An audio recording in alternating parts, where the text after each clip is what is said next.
વડોદરા શહેરમાં વિશ્વવિખ્યાત મહારાજા સયાજીરાવ ગાયકવાડ યુનિવર્સિટીની હેડ ઓફિસ ખાતે કોમર્સ ફેકલ્ટીના પ્રથમ વર્ષ પ્રવેશ અંદર વડોદરાના વિદ્યાર્થીઓની પ્રવેશ પરીક્ષામાં આપવા છતાં પણ ચિકાસના કંકાસને કારણે વિદ્યાર્થીઓના માર્ક્સ એડમિશન લિસ્ટમાંથી નામ ગાયબ. ડીનની લાલિયાવાડી અંગે આજે સેનેટ મેમ્બર કપિલ જોશી વિદ્યાર્થીઓએ મળીને રજિસ્ટરને આવેદનપત્ર આપી રજૂઆત કરી. વડોદરા શહેરના વિશ્વવિખ્યાત મહારાજા સયાજીરાવ ગાયકવાડ યુનિવર્સિટીની કોમર્સ ફેકલ્ટીના પ્રથમ વર્ષમાં પ્રવેશની અંદર વડોદરાના વિદ્યાર્થીઓની પ્રવેશ પરીક્ષા આપવા છતાં પણ જીકાસ પોર્ટલ ટેકનિકલ ખામીને કારણે 1700 જેટલા વિદ્યાર્થીઓને એડમિશન ન મળતા હેડ ઓફિસ ખાતે રજિસ્ટ્રાર્ડ કેમ ચુડાસમા આવેદનપત્રને આપીને રજૂઆત કરવામાં આવી છે. સાથે જ કોમર્સ ફેકલ્ટીના ડીન પ્રજ્ઞેશ શાહનું રાજીનામુંની માંગ કરી છે અને તમામ વિદ્યાર્થીઓ આજે રજૂઆત કરવા ગયા હતા ત્યારે રજિસ્ટ્રારે વિદ્યાર્થીઓને જણાવ્યું હતું કે તમારી જે ફાઇલો છે અમને આપો અને તમારા એડમિશન માટેની પ્રક્રિયા હું ચાલુ કરાવીશ તેવી બાંહેધરી આપી છે. આ સંદર્ભમાં સેનેટ મેમ્બર કપિલ જોશીએ મીડિયા સમક્ષ પ્રતિક્રિયા આપી હતી અને એમએસ યુનિવર્સિટીના રજિસ્ટ્રારે પણ આ વિષયને લઈને પ્રતિક્રિયા આપી હતી. જે વિદ્યાર્થીઓના એડમિશનને લઈને જે ચેડા કરવામાં આવ્યા છે તેના પર ગંભીર રીતે જોઈને આગળ કાર્યવાહી એમએસ યુનિવર્સિટીના સત્તાધીશો ધ્યાન રહેશે.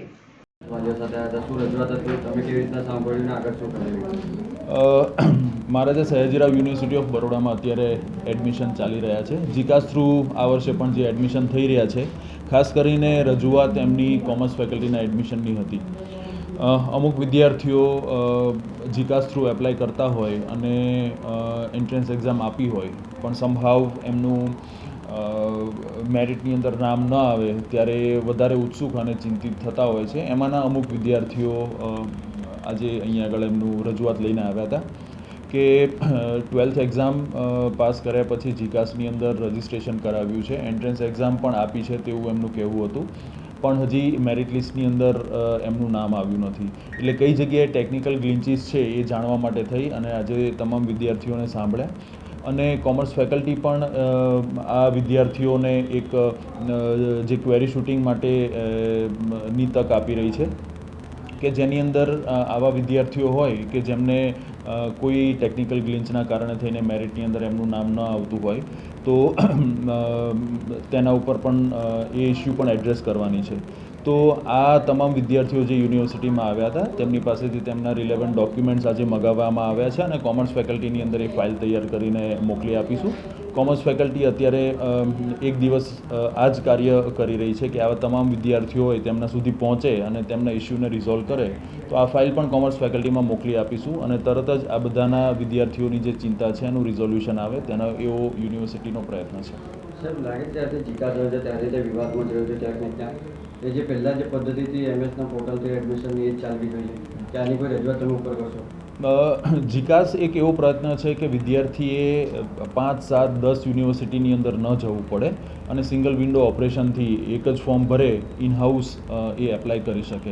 એટલે વિદ્યાર્થીને પોલ ટુ પિલર્સ મૂવ ન કરવું પડે. ગરમીઓની અંદર આ સિઝન એવી હોય છે કે ખૂબ જ તાપ પડતો હોય છે, તો અલગ અલગ કેમ્પસની વિઝિટ કરવાનું વિદ્યાર્થીઓ ટાળે અને એક સિંગલ ફોર્મ ભરી અને એમનું એડમિશન ઇનિશિએટ કરી શકે એનો આ જીકાસનું પ્રયત્ન છે.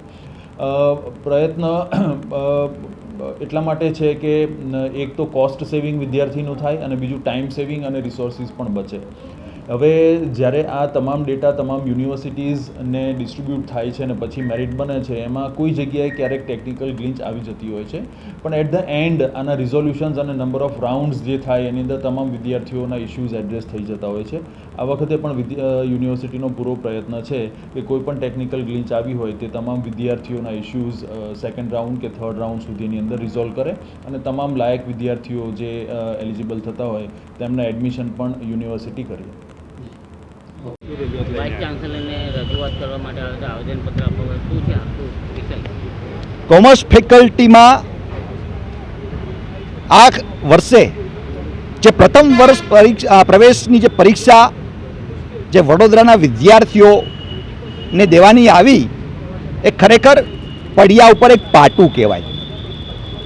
આખા ગુજરાતમાં કોઈ પણ યુનિવર્સિટી કે કોલેજ FY BComની એન્ટ્રન્સ એક્ઝામ લેતું નથી. આ યુનિવર્સિટીની અંદર તમે જોયું હશે કે આપણે કોમર્સ ફેકલ્ટીમાં એક કહાવત હું કહેવા માગું છું કે નવો બાવો ચીપિયો વધુ ખખડાવે.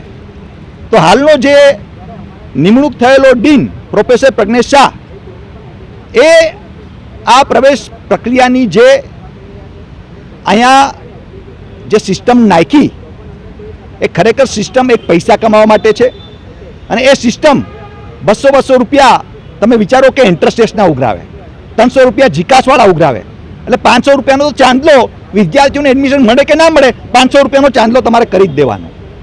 એટલે ખરેખર આ શિક્ષણ જે મહારાજાએ એનું એક વિઝન હતું કે મારો વડોદરાનો કોઈ પણ વિદ્યાર્થી ભણવાથી વંચિત ના રહેવો જોઈએ અને મફતમાં સારું શિક્ષણ મળવું જોઈએ. પણ હાલની પરિસ્થિતિ આ યુનિવર્સિટીનું તંત્ર કયો, આ પ્રજ્ઞેશ શાહ જેવા જે વ્હાઇટ કલર ગુંડા છે, તમે જોઈ શકો છો ટપોરી ભાષા કે અમારી પર કોઈ હાથ ઉપાડશે તો અમે બંગાળીઓ નથી પહેરી. અરે ભાઈ, આ તો વડોદરાની જનતા શૈક્ષણિક અને સંસ્કારી છે કે આ લોકોને આટલું સહન કરે છે, આટલું સહન કરીને આ લોકો બિચારા પોતાના ન્યાય માટે જવાબ માંગવા જાય છે અને ત્યારે આવી ભાષાનો પ્રયોગ કરે છે. અને વાત બહુ ગંભીર છે કે જો આ પ્રજ્ઞેશ શાહ અટાણે આપણે બિહાર કે યુપીમાં જેવા સ્ટેટમાં હોત ને તો આ જ જનતા એના કપડાં કાઢી કાઢીને રોડ પર એને દોડાવત. પણ આ વડોદરાની જનતા આપણી બહુ ભોળી છે, એટલી ભોળી છે કે એટલી સહન કરે છે કે વિદ્યાર્થીઓ આટલા દિવસિયા પોતાના હક માટે જ્યારે એન્ટ્રન્સ એક્ઝામ આપેલી છે તો એના નામ એબ્સન્ટમાં દેખાય છે, ઘડીએ ઘડીએ ધક્કા ખાય છે, કોઈ જવાબ નથી આપતું. અને આખું ભાઈ સિસ્ટમ તમારી ફેલિયર છે, એમાં વિદ્યાર્થીઓને વાલીઓનો શું વાંક છે? એટલે વાત બહુ ગંભીર છે. આજે રજિસ્ટરને અમે આવેદનપત્ર દેવા આવ્યા હતા વાઇસ ચાન્સલર સાહેબને, પણ રજિસ્ટર કેમ ચુડાસમા સાહેબે ખાતરી આપી, બધા વિદ્યાર્થીઓને વ્યક્તિગત સાંભળ્યું અને બધા વિદ્યાર્થીઓ પાસેથી એને ડોક્યુમેન્ટ મગાવ્યા છે અને એને કીધું છે કે બધા વિદ્યાર્થીઓને એના અધિકાર અને બધાને એડમિશન મળશે. એટલે આવનાર દિવસોમાં યુનિવર્સિટીના તંત્રોને કહેવા માગું છું કે આ પ્રજ્ઞેશ શાહ જેવા વ્હાઇટ કલર ગુંડાનું રાજીનામું લઈને નાને ઘર ભેગા કરો. હાલની તબક્કામાં આ યુનિવર્સિટીની અંદર થૂતું થઈ રહ્યું છે, કોના પાપે? આ પ્રજ્ઞેશ શાહના પાપે. એટલે એ પણ અમે રજૂઆત કરી છે કે આ એન્ટ્રન્સ એક્ઝામ FY BComમાં બંધ થવી જોઈએ અને આ પ્રજ્ઞેશ શાહ જેવા વ્હાઇટ કોલર ગુંડા જે ટપોરી ભાષાના પ્રયાસ કરીને બધાને ધમકાવવાનો પ્રયાસ કરે છે, આવા લોકોને સસ્પેન્ડ કરો કે ટર્મિનેટ કરો કે આવા લોકોને રાજીનામું લ્યો. એ માંગ સાથે આજે અમે રજિસ્ટર સાહેબને મળ્યા હતા.